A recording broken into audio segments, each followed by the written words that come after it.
finally get to know that her name is Yil when our hero goes to sit beside her. Not surprisingly, she doesn't want him around her since she can more or less guess his plans, so she gets uncomfortable and asks him why he came. Here Peter explains that people kept following him around and that's why he fled. Afterward he asks her why she is sitting there. She reluctantly tells him that it's because she didn't have an appetite. Unfortunately for her, my man isn't buying that story because he notices the mountain of food stacked up on her tray. He points out that the food is quite much, but the girl just turns away from him, calling him noisy. Suddenly she starts thinking back to the night the eight-legged man offered her to Peter as a sacrifice. She remembers how he asked her to tell the organization that the old Peter killed the people there. He told her that she would have to do it if she wanted to live and made it clear to her that her lie would become her lifeline. The girl reminds our guy that she did as he requested and kept her promise. Afraid of the assassin, she asks him why he's come looking for her after she did her part, but Peter explains that he didn't come particularly to find her. With a mouthful of strawberries and a skeptical look on her face, she asks him if he's come to kill her now. Peter reiterates that he hasn't come looking for her, but that doesn't change the fact that she's very angry at him because of him. The organization has been monitoring her every move, so she starts lamenting too. Peter, hearing her complain, he surmises that she's not the kind of person that words easily get to. Yunel keeps complaining, so our hero tells her that she should put up with whatever she's going through. He reminds her that the only reason she's even alive and stuffing herself with food at the moment is because he was kind enough to save her life. Despite how upset she is, the girl doesn't stop eating. She snaps at Peter, claiming that he didn't save her, that she survived on her own. Seeing the rage in her eyes, the handsome assassin finally lets go of the topic and accepts her claim. However, she doesn't stop there and continues to lambaste him, telling him that he doesn't know anything about the organization. Yumel tells Peter that she has no idea how scary the place is. On top of that, she claims that he doesn't even know who she is. Her rant goes on and she tells him that he's just an outsider, claiming that he won't be able to do anything that affects the organization. Even while she was ranting, Yunel somehow managed to finish the pile of food that was on her tray, and while Peter is still moping, she gets up and starts to walk away before she can leave. Though our boy tells her that she can help him shake up the organization, but she doesn't see any reason why she should. To convince her, Peter tells her that they're on the same boat because they both don't know anything and says that he's counting on her. He calls her Yil at first, but then changes his mind and addresses her as Luna. Hearing this, the girl stops in her tracks and turns around, shocked that he knows her real name. I guess now she knows that our boy knows more than she thinks. However, when she turned around to look at him and probably ask him how he knew, Peter was already gone. The scene shifts, and we see the students of Divine Honor High School getting pumped up for the athletic competition. We see a student named Jonathan running a sprint race, and he's popularly regarded as the Usain Bolt of the school. He's also the current 400-meter sprint record holder, but now there's a new sprinter in town who's not only going to smash his record, but also end his career. As Jonathan runs with all his might, Peter casually and effortlessly breezes past him. After the race, our hero receives cheers from adoring fangirls while a sobbing Jonathan is being comforted by Jang on the sidelines. All the while, one of the killer students watches everything from the bushes. Later, we see Peter racing eye test. Other students find it impossible to see the tiny numbers on the wall, but he just gets all of them correct while casually covering one eye. The other students are amazed that he can see everything on the board, and while he unintentionally shows off his eagle eyesight, someone keeps observing from the shadows. Once again, in culinary class, the students are taught how to cut fruit extravagantly. The teachers and another student assume that he probably doesn't know how to handle a knife, so they tell him to be careful. Peter just tells them that he'll do his best, and the teacher offers to help him if he finds it difficult. He proceeds to flex his skill by sculpting a rabbit from a fruit, and it's so hecking cool that some people think that the rabbit is alive. Elsewhere, we see a group of students threatening the teacher who scolded Peter earlier. The man asks the students what their parents do for a living.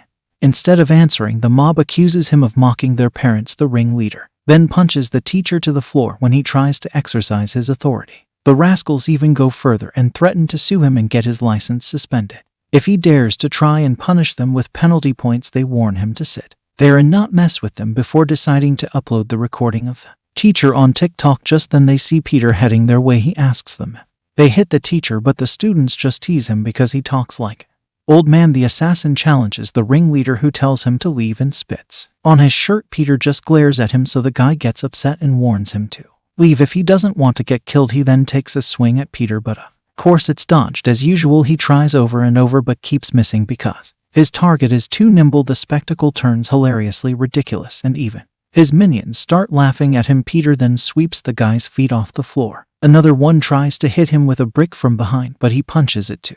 It's as well. Seeing his might, the now terrified rascals apologize to teacher before running away with their tails between their legs while leaving. They call Peter a villain, claiming that justice always prevails after they leave. Peter checks on the teacher, but the man is more interested in lecturing him not to fight. Our hero notices that the rascals left their phone, and when he tries to pick it up, the previously frail teacher gets up and tries to surprise him with a kick. Peter blocks it, of course, and the teacher's suspicions are confirmed. He points out that Peter didn't spill his drink during the fight and asks him why he learned how to fight like a professional. Realizing that man has been pretending to be weak all along, the young assassin deduces that he's one of the glory killers, and without wasting any time he reveals that he learned how to fight that way so he can have his revenge on them for stealing his life. The teacher asks Peter if he would like to join their volunteering club, and he immediately deciphers the coded message. He admits that he's been waiting for the teacher to come forward and approach him about it, and as it turns out, the faceless guy watching him all day was none other than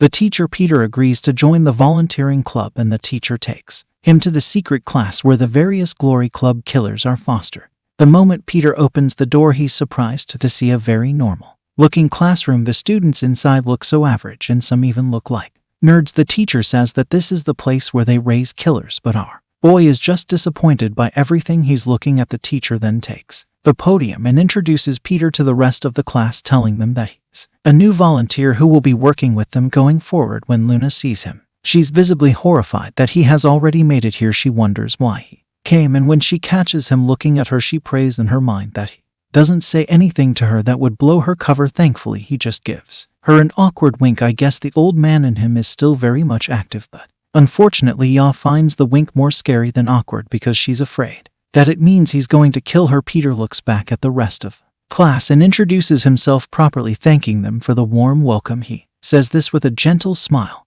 but in his mind he thinks about what an ordinary place it is to raise future killers. The thought is interrupted by two students who appear to be the bullies of the class. They don't seem to like Peter very much and make it clear that they don't care what his name is. Our hero just takes a closer look at the guys and is relieved that they look fit. Unlike the rest of the class, the more talkative guy among the two with weirdly cut ears is named Doc Goyen. He's from the organization's orphanage, and his special trait is speed. He tells Peter that only people from the orphanage are allowed into the class and points out how it makes no sense to allow him inside. The bigger guy between them, Jay, finishes his brother's statement. He's a 58 generation graduate of the orphanage, and his special traits are ultra strength and grappling. Peter just stares at the clueless boys and fights the urge to reveal that he's also from the glory orphanage and is even a first generation graduate. Seeing the tension rising, the teacher interrupts, suggesting that class should just have a simple welcoming party. Hearing this, the other students suggest that they should have punched to go along with it initially. They appear to be harmless and vibrant students who want to have a nice party, but the aura quickly changes into something much darker. Their true killer nature is finally on display when they reveal that they are talking about blood punch, and with sinister looks on their faces, they all take out their weapons. The Du brothers also express their interest in being involved in the bloody welcome ceremony. Luna tries to stop them, knowing how dangerous Peter is. Unfortunately, they push her aside and warn her to stay out of the way if she doesn't want to get beat up along with the newcomer. Seeing how stubborn they are, the girl gives up on trying to stop them. The brothers confront Peter, addressing him as the new kid. They ask him if he can fight and if he's some sort of a neighborhood hooligan, but our hero just modestly tells them that he can fight a bit. He has fought over 15 brutal battles, but the students don't need to know that. And after hearing his modest answer, the brothers, who finish each other's sentences, tell him that he should be nervous because the fight is going to be his last. They charge at him simultaneously, Hyan with a dagger, Jay with his fist. Not surprisingly, Peter easily blocks their attacks, but they keep pushing him back. During the fight, Hyan tells him that the volunteer club is no place for a neighborhood hooligan and claims that Peter has no idea why they risk their lives to become the best killers in the world just like their idol. Our hero is confused to hear this, so he asks who they're talking about. Of course, Hyan reveals that he's talking about the legendary Peter as they fight in front of the giant painting of the man himself. My guy wears a bored expression on his face. He holds the brothers off as they attempt to overpower him both with words and physical strength. They tell him that there's no place for him here, so Peter finally breaks free from their grip. He admits that listening to their split-up dialogues is tiring and tells them to just come at him together. Sure enough, they charge at him, but not before, telling him that he's out of his mind, just like the first time they launched themselves at their opponent, claiming that he has no idea how much weight their 18 years of living possess, as they call him a nepotism baby one more time. Peter braces for their combined force while reminding himself that he's lived for 65 years. The next thing we see is the two brothers sweating and panting, with wide grins high, and boasts that he didn't even use up to half of his strength, while the teacher commends them and claims that they should have gone easier on Peter. Even the other students are cheering the brothers on, claiming that Peter was so terrified at them that he left. Wait a minute, why would Peter leave? In the dimly lit hallway, we see him walking away from the volunteer club.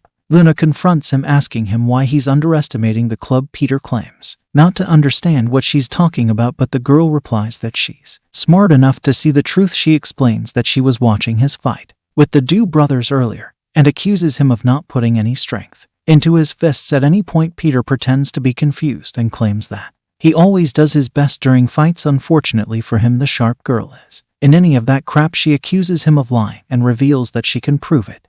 Luna points out that unlike the two brothers who were sweating profusely, gasping for air after the fight, he didn't even break a sweat. Peter just stares into space with a bored look on his face, refusing to say a word, which makes the girl get fed up as she pins him to the wall just like some high school lovers in your favorite movies. She closes the gap between them, looks the man in the eyes, and demands to know the reason he didn't put any effort into the fight, pointing out how suspicious his presence in the school already is. But despite all her attempts to make him fess up, he just stares back at her with a blank expression. She asks him what he stands to gain by hiding his power, and with their faces inches away from each other, she demands to know what he's scheming. Peter finally replies, asking if she really wants to know. The girl affirms, and the two stand there in awkward silence for a while as she awaits his answer. However, Peter just slips under her arm and escapes, telling her he will reveal it to her at lunchtime.